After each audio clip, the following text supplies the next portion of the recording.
Welcome to the Plume and Page. Today's story is Sense and Sensibility by Jane Austen. Chapter 4.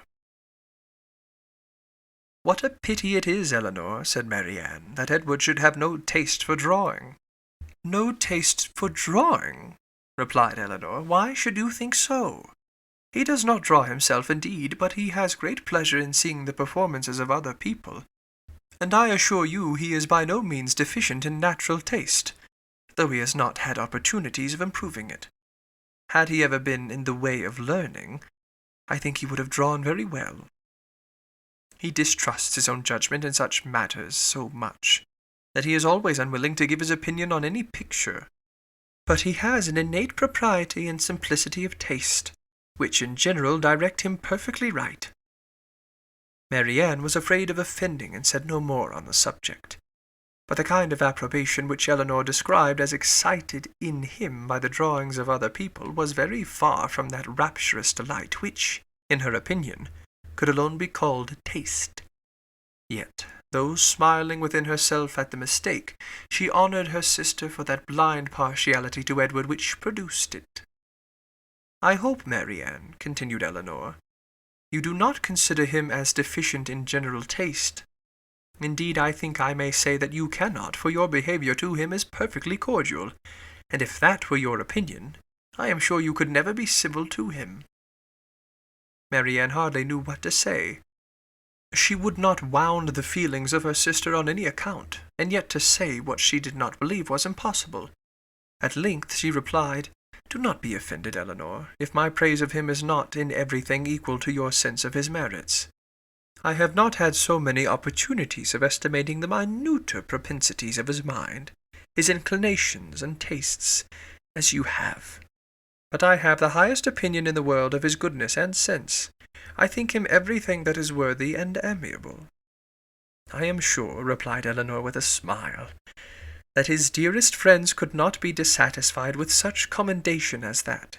I do not perceive how you could express yourself more warmly." Marianne was rejoiced to find her sister so easily pleased. "Of his sense and his goodness," continued Eleanor, "no one can, I think, be in doubt, who has seen him often enough to engage him in unreserved conversation. The excellence of his understanding and his principles can be concealed only by that shyness which too often keeps him silent. You know enough of him to do justice to his solid worth, but of his minuter propensities, as you call them, you have, from peculiar circumstances, been kept more ignorant than myself. He and I have been at times thrown a good deal together, while you have been wholly engrossed on the most affectionate principle by my mother. I have seen a great deal of him, have studied his sentiments, and heard his opinion on subjects of literature and taste, and, upon the whole, I venture to pronounce that his mind is well informed, enjoyment of books exceedingly great, his imagination lively, his observation just and correct, and his taste delicate and pure. His abilities in every respect improve as much upon acquaintance as his manners and person. At first sight, his address is certainly not striking, and his person can hardly be called handsome, till the expression of his eyes, which are uncommonly good, and the general sweetness of his countenance is perceived. At present, I know him so well that I think him really handsome, or at least almost so. What say you, Marianne?" "I shall very soon think him handsome, Eleanor, if I do not now. When you tell me to love him as a brother, I shall no more see imperfection in his face than I now do in his heart." Eleanor started at this declaration, and was sorry for the warmth she had been betrayed into, in speaking of him. She felt that Edward stood very high in her opinion. She believed the regard to be mutual. But she required greater certainty of it to make Marianne's conviction of their attachment agreeable to her. She knew that what Marianne and her mother conjectured one moment, they believed the next. That with them to wish was to hope, and to hope was to expect. She tried to explain the real state of the case to her sister. "I do not attempt to deny," said she, "that I think very highly of him, that I greatly esteem, that I like him. Marianne here burst forth with indignation. Esteem him? Like him? Cold-hearted Eleanor! Oh, worse than cold-hearted, ashamed of being otherwise. Use those words again, and I will leave the room this moment. Eleanor could not help laughing. Excuse me, said she, and be assured that I meant no offence to you by speaking in so quiet a way of my own feelings. Believe them to be stronger than I have declared. Believe them, in short, to be such as his merit, and the suspicion, the hope of his affection for me may warrant without imprudence or folly. But farther than this you must not believe. I am by no means assured of his regard for me. There are moments when the extent of it seems doubtful. Until his sentiments are fully known, you cannot wonder at my wishing to avoid any encouragement of my own partiality, by believing or calling it more than it is. In my heart I feel little, scarcely any doubt of his preference. But there are other points to be considered besides his inclination. He is very far from being independent. What his mother really is we cannot know, but from Fanny's occasional mention of her conduct and opinions, we have never been disposed to think her amiable. And I am very much mistaken if Edward is not himself aware that there would be many difficulties in his way, if he were to wish to marry a woman who had not either a great fortune or high rank. Marianne was astonished to find how much the imagination of her mother and herself had outstripped the truth. "And you really are not engaged to him?" said she. "Yet it certainly soon will happen. But two advantages will proceed from this delay. I shall not lose you so soon, and Edward will have greater opportunity of improving that natural taste for your favourite pursuit, which must be so indispensably necessary to your future felicity. Oh, if he should be so far stimulated by your genius as to learn to draw himself, how delightful it would be!" Eleanor had given her real opinion to her sister. She could not consider her partiality for Edward in so prosperous a state as Marianne had believed it. There was at times a want of spirits about him which, if it did not denote indifference, spoke of something almost unpromising. A doubt of her regard, supposing him to feel it, need not give him more than inquietude. It would not be likely to produce that dejection of mind which frequently attended him. A more reasonable cause might be found in the dependent situation which forbade the indulgence of his affection. She knew that his mother neither behaved to him so as to make his home comfortable at present, nor to give him any assurance that he might form a home for himself, without strictly attending to her views for his aggrandizement. With such a knowledge as this, it was impossible for Eleanor to feel easy on the subject. She was far from depending on that result of his preference of her, which her mother and sister still considered as certain.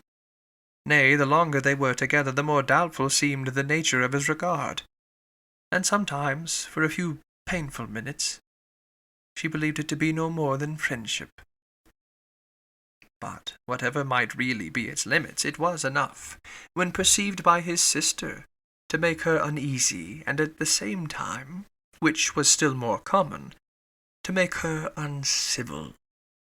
She took the first opportunity of affronting her mother-in-law on the occasion, talking to her so expressively of her brother's great expectations, of Miss Farrar's resolution that both her sons should marry well, and of the danger attending any young woman who attempted to draw him in, that Miss Dashwood could neither pretend to be unconscious nor endeavour to be calm.